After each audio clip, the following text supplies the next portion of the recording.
You know, one of the biggest struggles as a Transformer reviewer is getting a haul of figures and deciding which one you want to review next. I've still got to get a review done for you. I haven't forgot about you. This guy will probably end up being my next review, actually. Speaking of reviews, why don't we kick back to one of the first waves of Legacy? So this is Legacy Deluxe Class Kickback, and he's not a bad figure. Now, I will say, there is one thing missing. I don't have his box. Sorry, I got him used, didn't come with the box. Oh well.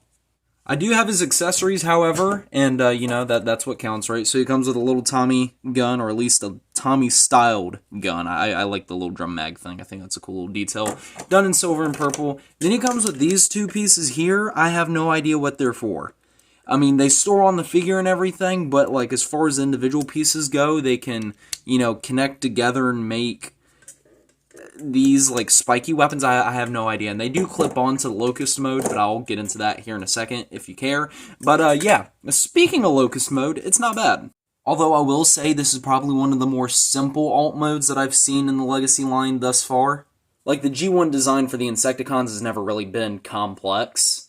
Does anybody know for certain whether or not these little slits here at the front are meant to be his eyes, or are they supposed to be, like, on the side of the antennae? But, like, where are his eyes? How does he see? Speaking of eyes, they really did a good job concealing the robot mode face under a panel, which, again, G1 toy aesthetics kind of going on there, but, it does limit the head rotation to an extent, and if you do rotate the head, you're going to get a little sneak peek of the robot mode head. So, I mean, there is that, but, all the other joints are here. You got, like, an outward movement joint here. You got a little joint here for the front leg. You got a couple joints right here and here for the back leg here, like that, so you can get some different poses there. This whole assembly is the robot mode leg, so you got, like, plenty of movement here, swivels, you got a little joint right here, you got a ball joint there at the foot, so I mean there's a lot of different poses you can kind of pull off with him, but you don't look bad. I love the detail they managed to capture here on the wings and stuff. That's just really cool. All the sculpted in detail, really do like that. Now I mentioned that these two pieces store on the Locust mode. As far as the minigun goes, there are several different ports that you can just kind of attach it to, because a Locust with a minigun. And then you can take these little pieces here. There are two little clear tabs right here and here that kind of tab in. It's hard to see, but there are clear slots on the wing, and this will simply just tab into those clear little slots. I really don't know what the purpose behind this is. You can do it with both, obviously, they kind of just peg in, and I don't know if it's supposed to be like a wing effect for like a flutter or something like that. I'm still trying to figure out what these are even supposed to be. If you know, please let me know down in the comment section below.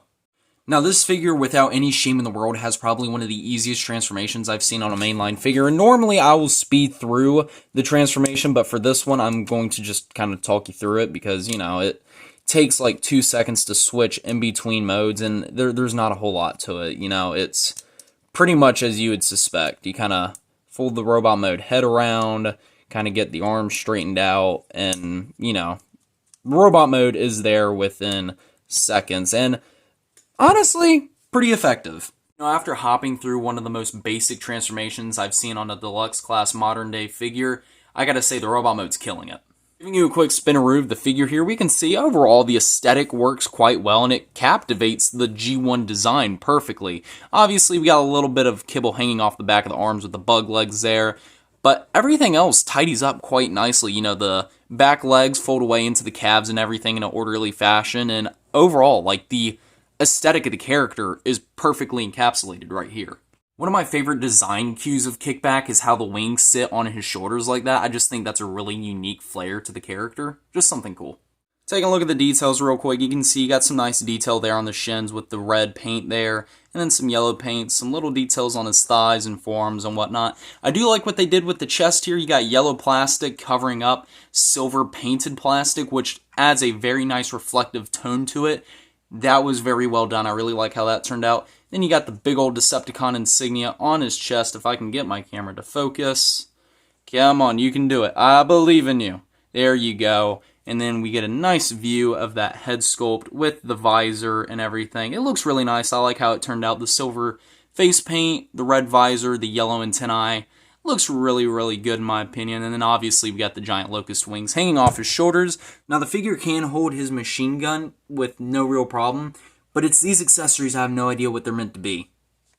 And yes, you can get some really cool poses with these weapons, but anytime I see him with these weapons, one, they start to grow on me, and two, I think of the Dark Energon weapons that Megatron used towards the end of the Transformers Prime TV show. Also, I wish if they were going to do this, it just sat a little bit more flush with the rest of the arm. Just a little, like a fraction more. Although I will say with the machine gun accessory, it goes hard with this figure. Like, I just love the way that looks. I get the whole, Rattle 'em boys look. Every bad guy's got a few skeletons in their closet. Rattle 'em, boys! He's actually got some really good posability. So starting off here at the head is on a ball joint. He can kind of look up, can kind of look down, but then you do have the full 360 movement. Shoulders, outward movement, full 360, no limits as far as that's concerned. You do have a bicep swivel, a well over 90-degree elbow bend. You do have waist rotation, legs pretty much have all the movement in the world. Forwards, backwards, outwards, thigh rotation. You get about a 90-degree knee bend, and then the ankles do have rocker joints and some pretty steady platforms for some pretty stable poses, which honestly, this guy's pretty well articulated. And he's ironically enough very stable to pose and looks good just about any way you pose him. The more I mess around with this figure, the more I'm brought back to the Transformers Devastation game and how fast this guy was. Honestly, he's just a lot of fun to kind of pose around and mess with. And since you can put the purple pieces together and have him holding it, you can create this like wicked dagger looking thing. Look how menacing he is. He's smirking at the camera right now with this giant weapon of destruction, but I will say this sword combo really does look nice. So there's been my review of Legacy Deluxe Class Kickback, a really cool figure. Honestly, I really do like the robot mode. I think it looks really cool and is honestly super poseable.